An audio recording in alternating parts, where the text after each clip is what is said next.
आज संसद में क्या हुआ, किससे जुड़ा है दिल्ली सेवा विधेयक? गृह मंत्री अमित शाह ने लोकसभा में कहा, दिल्ली सेवा बिल पास होने पर क्या बोले सीएम केजरीवाल? दिल्ली से जुड़े मामले में सुप्रीम कोर्ट ने क्या कहा था? सुप्रीम कोर्ट के आदेश के बाद क्या हुआ? दिल्ली से जुड़ा क्या था केंद्र का अध्यादेश? राष्ट्रीय राजधानी सिविल सेवा प्राधिकरण का क्या होगा काम? आज का संसद में ये सभी मुद्दों पर बात हुआ और इसका बिल कैसे पास, वीडियो में लास्ट तक बनी रहे, पूरी जानकारी मिलेगा। दिल्ली सर्विस बिल, विपक्षी हंगामे के बीच लोकसभा में दिल्ली सेवा बिल हुआ पास, क्या है इसके मायने? दिल्ली सर्विस बिल, दिल्ली सेवा बिल गुरुवार को लोकसभा में पास हो गया। इस बिल को मंगलवार को लोकसभा में लाया गया था। इस बिल को ध्वनिमत से लोकसभा में पारित किया गया। विपक्षी गठबंधन एनडीए ने एकजुट होकर इस बिल का विरोध किया। वहीं राजग के साथ बीजेपी, वाईएसआर कांग्रेस और टीडीपी ने इसका समर्थन किया। क्या है इसके मायने? गुरुवार को लोकसभा में दिल्ली सेवा विधेयक पारित हो गया। दिल्ली सेवा विधेयक पर लोकसभा में लंबे समय तक बहस चली। लोकसभा में ध्वनि मत से दिल्ली सेवा विधेयक 2023 पारित हुआ। दिल्ली सर्विस बिल, दिल्ली सेवा बिल गुरुवार को लोकसभा में पास हो गया। इस बिल को मंगलवार को लोकसभा में लाया गया था। इस बिल को ध्वनिमत से लोकसभा में पारित किया गया। विपक्षी गठबंधन एनडीए ने एकजुट होकर इस बिल का विरोध किया। वहीं राजग के साथ बीजेपी, वाईएसआर कांग्रेस और टीडीपी ने इसका समर्थन किया।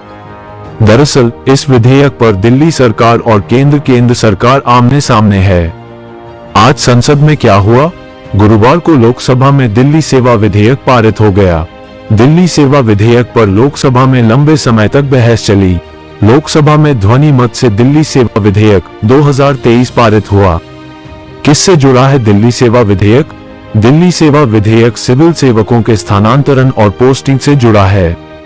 विधेयक में राष्ट्रीय राजधानी सिविल सेवा प्राधिकरण के निर्माण की मांग की गई है।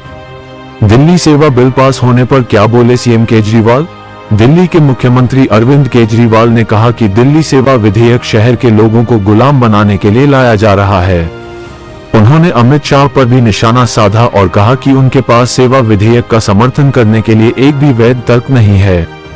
दिल्ली से जुड़े मामले में सुप्रीम कोर्ट ने क्या कहा था?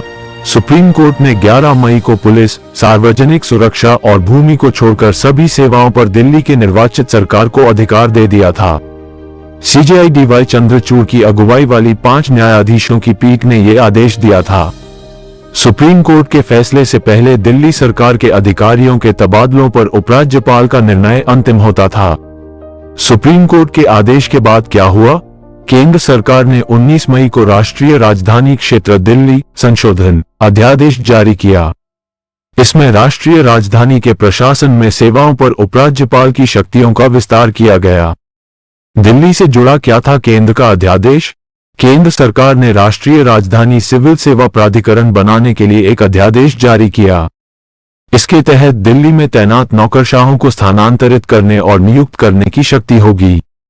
राष्ट्रीय राजधानी सिविल सेवा प्राधिकरण का क्या होगा काम?